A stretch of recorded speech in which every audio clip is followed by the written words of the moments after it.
Norm. Normie. Normie. Norm. Norm. Hey, Norm. Who am I? You don't recognize me right away? I I am aging, and my hair is crazy because I'm living in a city where there's a lockdown, and I haven't been able to cut and color my hair. You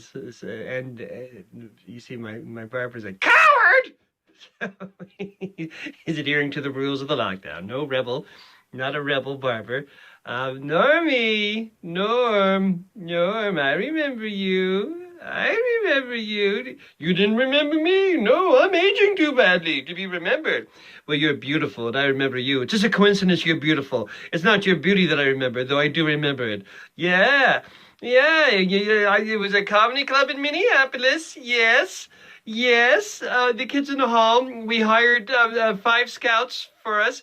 I hired Scott, and Scott hired Dave, and Dave hired Mark, and Bruce hired me, and I hired Bruce, and we hired each other. We save money that way. We don't have to pay. We share a hotel room, and we go to the greatest comedy cities. Actually, we cut down. We decided we didn't find much comedy talent in Los Angeles or New York, so the only city we scout talent in is Minneapolis. Yes. Yes, Norm, it was Minneapolis. Yes, we were scouting, and we went to see your set because we'd heard great things about you on the street.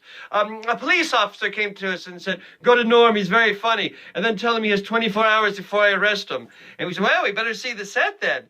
You make cops laugh, cops that are searching for him. Excellent." And we saw your set, and the first joke was hilarious, and the second joke was hilarious, and the third joke was a repeat of the first joke. So a little less hilarious, but hilarious. And then it was joke, hilarious. We gave each other the silent look. We can read each other's looks. We did this to each other, which means we could sign this guy. We could sign this guy and be the stand-up comic for the kids in the hall. This is the guy. Yeah, that's all in one look. This means. Could you get out of the way? Scott has to go to the bathroom. It's a lot of looks. It's a lot of looks. But we give this guy could be the guy. Could be the guy we discover, our stand-up comic in the hall guy. And then you did the joke. Then you made the joke. You made the joke about your brother James. The bad taste joke. The unfunny joke. Poor James. Poor James. He worked and slaved so you could go to college. I'm making that up. I have no idea. The story of your lives, but we lied to each other and said we made that up and we believed it, so I still believe it. We hypnotized ourselves. I said to Scott and Dave, I said, "Oh my God, he makes that guy Norm, who we thought was funny. Now I understand why he's going to jail for insulting family members. I mean, you make a joke like that about your brother. Shame.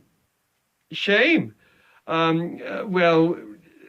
That's why we didn't sign you, and that's why you're going to have trouble getting work, because we've told other comedians, every comedian, we know every comedian. We owe them money, so we know every comedian. We owe Steve Martin a lot of money. Anyway, Steve Martin's not going to hire you. You're not going to be hired. You're through in this business because of what the joke you did to your brother. And happy birthday! It's April Fool's! Like you would believe that. April Fool's! I got you. I didn't get you. And everything I did was James Johnson's idea, so blame him! Blame him! He made me do it! He made me do it! He came to my house and put a weapon in my head. It was a chair.